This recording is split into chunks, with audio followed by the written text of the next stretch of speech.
নীরাজ খেয়ান আবার ফিরে এসেছেন এবং বহু বহু দিন পরে একটা সিনেমা বার করেছে। সিনেমার নাম হচ্ছে দ্য হোম বাউন্ড।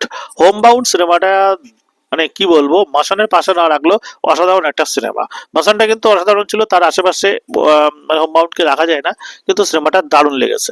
সিনেমাটার ভালো লাগার আরো অন্যতম কারণ হচ্ছে বিশাল জেঠুয়া এবং সিদ্ধার্থ দুজনের মানে অভিনয় দারুণ লেগেছে। তো এখানে দেখানো হয় হচ্ছে দুজন ছেলে এমন একটা জায়গায় থাকে যেখানে অস্পৃশ্যতা রয়েছে, জাতে ধর্মে নানা ধরনের ভাগাভাগি রয়েছে। হ্যাঁ, এবং তার মধ্যে দিয়ে দুই হিন্দু মুসলিম মিলে দুই বন্ধু, এবং তারা চেষ্টা করে একটা সরকারি চাকরি পাওয়ার। কিন্তু সরকারি চাকরি এতই চাপ, লক্ষ্যে পৌঁছেও শেষ অব্দি লক্ষ্যে পৌঁছতে পারে না। তো তারা ঠিক করে একটা জায়গায় যাবে যেখানে গিয়ে তারা মজদুরির কাজ করবে, এবং তারপরে করোনা এসে পড়ে না তার, এবং ঘটনাটা অন্যদিকে চলে যায়। তো সিনেমাটা অত্যন্ত প্যাথেটিক, ভীষণই ইমোশনাল, এবং শেষ অব্দি দেখতে গিয়ে আপনার চোখে জল আসতে বাধ্য হবে। হ্যাঁ, এবার এখানে শুধুমাত্র ইমোশনাল দিক নয়, বন্ধুত্ব, বন্ধুত্ব কেমন হয় এবং তার মধ্যে জাত ধর্ম এই সমস্ত জিনিসগুলো থাকে না। এই সিনেমার এক্সিকিউটিভ প্রডিউসারের মধ্যে একজন হচ্ছে মার্টিন স্করসেস।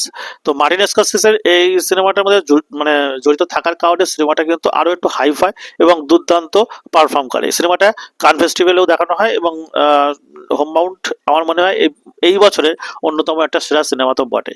সিনেমায় সব থেকে ভালো লেগেছে যে বিশাল জেঠুয়ার অভিনয়। বিশাল জেঠুয়া যতক্ষণ ছিল মানে কাঁপিয়ে দিয়েছে, এবং মানে তার যে মর্মান্তিক দৃশ্যগুলো যেখানে দেখানো হয় সেগুলো দেখতে মানে মানে সত্যিকারের কথা ইমোশনাল, এবং চোখে জল এসে যায়। এছাড়া জাহ্নবী কাপুর আছে, জাহ্নবী কাপুরের স্ক্রিন টাইম বেশি ছিল না, নেই বলে বাঁচা গেছে। আরো যদি বেশি থাকতো তাহলে হয়তো সিনেমাটা 12টা বাজিয়ে দিত। তো স্ক্রিন টাইম বেশি ছিল না। তো এই সিনেমাটা হোম বাউন্ড অবশ্যই দেখুন, আপনার ভালো লাগবে। সিনেমা নিয়ে এরকম আরো এক ধরনের খবর পাওয়ার জন্য অবশ্যই লাইক, সাবস্ক্রাইব এবং ফলো করতে ভুলবেন না। ধন্যবাদ।